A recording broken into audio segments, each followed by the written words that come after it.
Hello students, after discussing of gross and net investment, here we are going to discuss about domestic or economic territory and normal resident of a country. Now the question is why we are going to discuss both these terminology.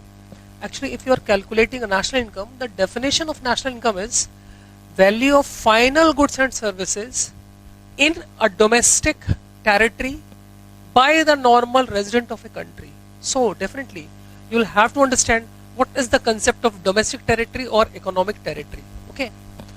Now it is the geographical territory administered by a government which persons, goods and capital circulate freely. Persons, goods and capital circulate freely.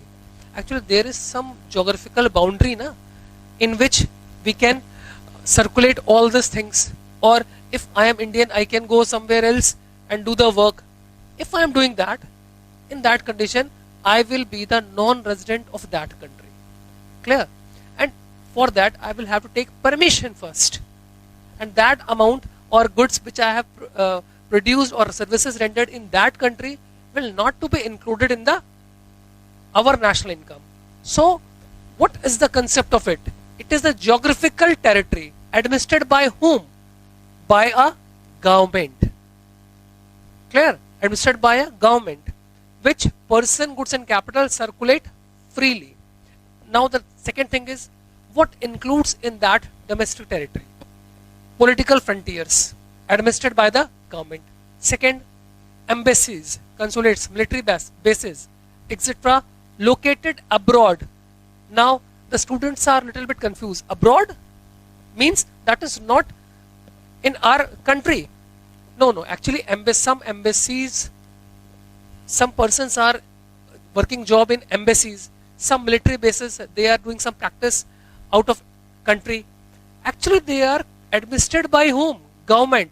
They are not going themselves. Actually government sent them. Very clear? Then ships, aircraft, etc. operate by the resident between two or more countries. So all this thing will include in the domestic or economic territory. Very clear? The next is normal residents of a country. Some of the students will say, sir, normal, abnormal? The person who has sound mind, normal person, unsound mind, abnormal. No. In economics, that is classified in two ways. Normal resident and not ordinary resident, or you can say non-resident. Clear? First, the definition of normal resident. Who ordinarily resides in a country, like you, me, your parents and so on. Second, whose center of economic interest lies in that country. Again, center of economic interest lies in that country. Definitely if I am working here, my economic interest lies in India. Clear? So I will be considered ordinary resident. Clear? Then who will be the non-resident? There are so many persons who categorized in this category. Like some examples I am explaining you. An American tourist who stays in India for 2 months. If there is an American who stays in India for 2 months only. In that condition, the first, he is not ordinarily reside in India. Second, his economic interest lies in that country. Clear? So he will be the non-resident for us. Any other? Then American tourist visiting India for a month to see the Commonwealth Games. If some visitors come here for sports, cultural activities or for the medical purpose, they are not to be considered Indians. They are not to be considered or normal resident of a country. Clear? Sometimes Dhoni and our cricket team go to abroad for 1 month, 2 months for any particular series. It means what? They are the non-resident for that country. For India, they are the normal resident. Very clear? So why I have explained both terms? Because the national income definition consists that the value of final goods and services which is produced by normal residents of a country in a domestic territory. That's why I have to explain these two terms. Very clear? Now the next thing is very important now. Factor cost and market price. When we'll go for the numerical, here you will have to explain, I have to explain both these terms properly. Factor cost. Factor cost means what? Refers all factor payments by the producing unit, means firm, to the factors of production. What are the factors of production? Land, labor, capital, and entrepreneurship for rendering productive services. So all the factor payments by the producing unit to the factors of producing, for factors of production for rendering productive services are called factor cost. In simple word, you can say that all the cost price, very clear, all the cost price or the amount or cost incurred to produce a unit, that is called factor cost. Very clear? Then the next thing is market price. What is the meaning of market price? If the factor cost includes net indirect taxes,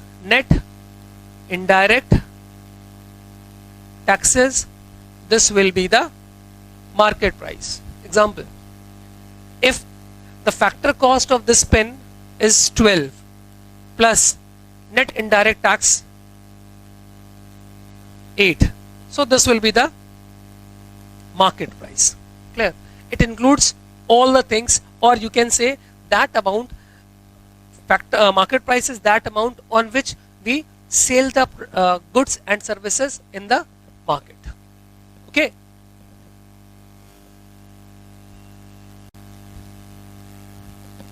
The next thing is net indirect tax. In market price, there are two concepts, factor cost and net indirect tax. What is the meaning of net indirect tax?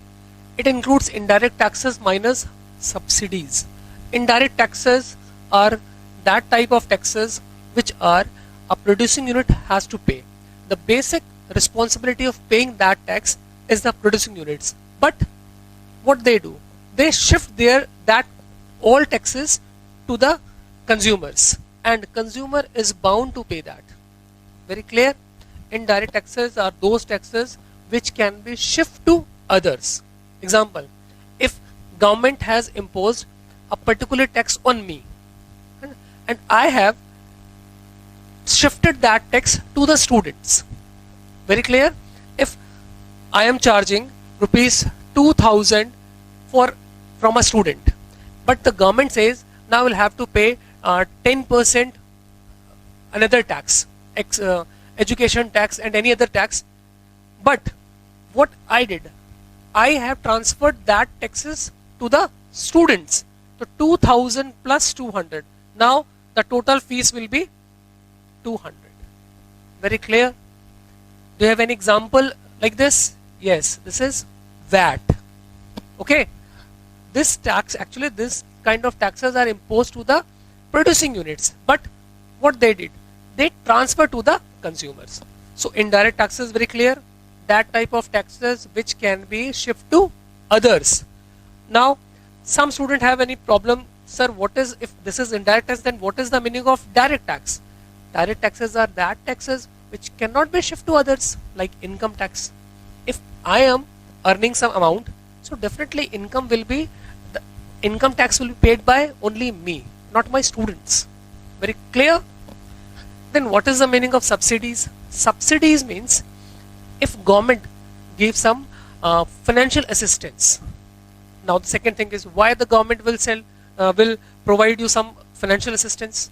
Actually, if government is saying that sell this commodity at this price and the price is less than the market price, in that condition definitely the producer will not sell.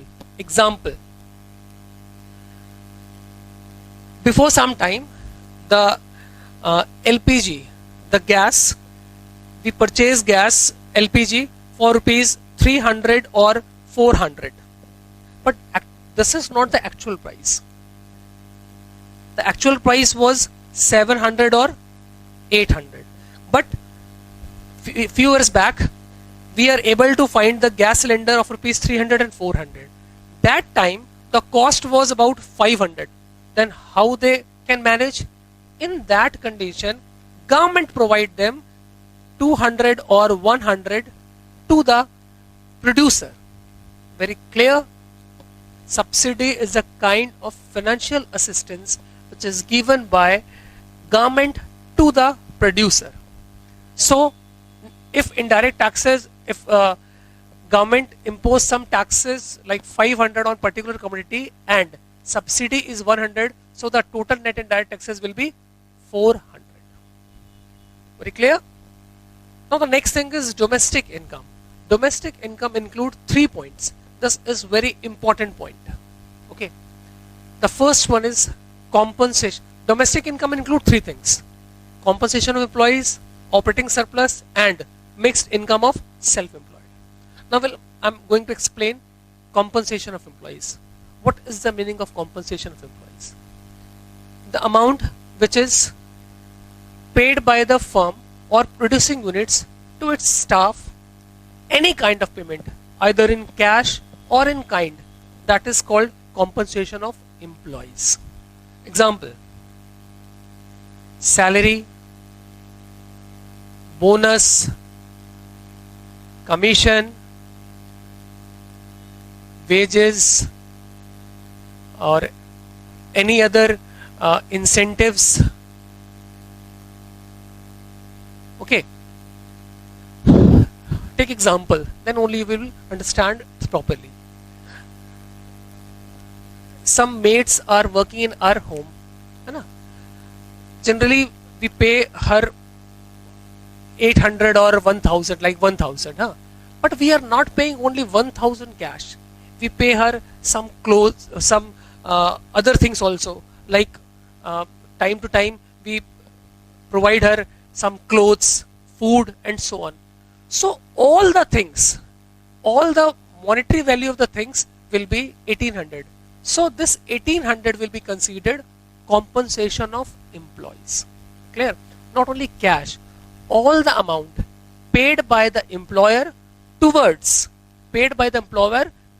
its employees, that is called compensation of employees. One more example: if your school management giving salary to a driver 20,000 per month, 20,000 per month, and after this they are providing some bonus, commission, or any other type of incentive, 2,000 per month for their provident fund plus 1,000 for their snacks, tea, and so on.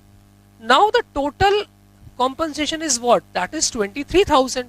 So the compensation of employees will be considered to a driver is what? That is 23,000. Very clear? All the amount paid by a producer or producing unit or by employer to its employees, that is called compensation of employees. Very clear? Now the second is operating surplus. What is the concept of operating surplus? Actually, this is classified in 2 categories. This is the income which is earned by the property and entrepreneurship. These 3 incomes, rent, interest, and royalty, is earned by property. Okay, how? Rent. I think you all are known about the rent, na? Second, interest. Interest is calculate on capital. Royalty is the new term for you, है ना? Royalty means what? Royalty means the amount which we earn on fixed asset. Example: assume I have a coal mine and Arundhati has taken the coal mine from me on lease. The production done by the Arundhati and the amount charged by me on that production, that is called royalty. You can say it is a kind of fixed or certain rent of that coal mine. Clear? So these 3 incomes are calculate on the or generate on the property, but this income is calculate or generate on the entrepreneurship. There is profit.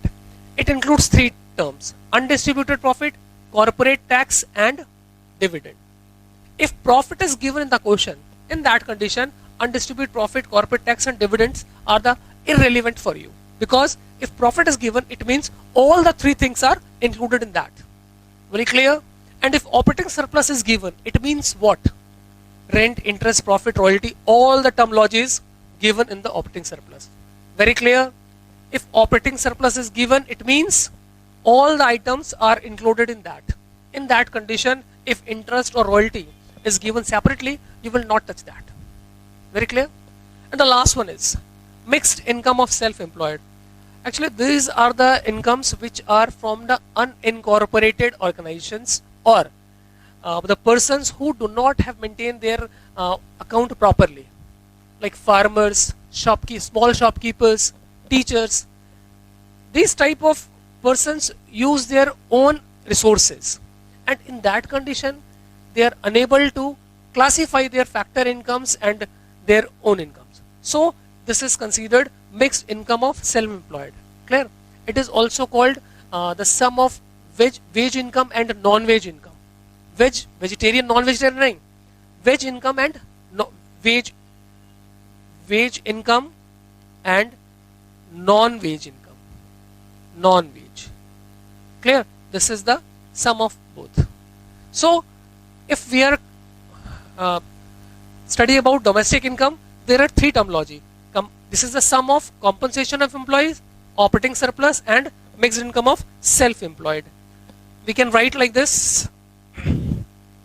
Domestic income is also called NDPFC. Net domestic product at factor cost is equals to COE. This is the compensation of employees plus operating surplus plus mixed income of self-employed. This is a formula. NDP. Domestic income is what? NDPFC is equal to COE. Compensation of employees plus operating surplus plus mixed income of self-employed. This is the most important topic. Clear? So you all will have to study it very properly. Otherwise, it will be very difficult for you to solve the numeric problems of this chapter.